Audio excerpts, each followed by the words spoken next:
zawsze i wszędzie. Pan Jezus królować będzie, zawsze i wszędzie. Pan Jezus królować będzie, zawsze i wszędzie. Pan Jezus królować będzie, zawsze i wszędzie.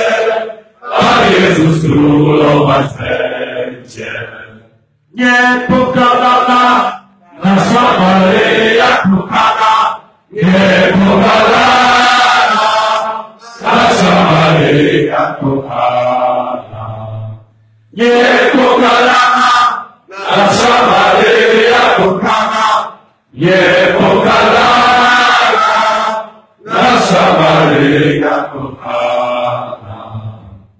Chwała Ojcu i Synowi i Duchowi Świętemu, jak była na początku, teraz i zawsze, i na wieki wieków. Amen. chwała Ojcu i Synowi i Duchowi Świętemu, Jak była na początku, teraz i zawsze, i na wieki wieków. Amen. chwała Ojcu i Synowi i Duchowi Świętemu, Jak była na początku,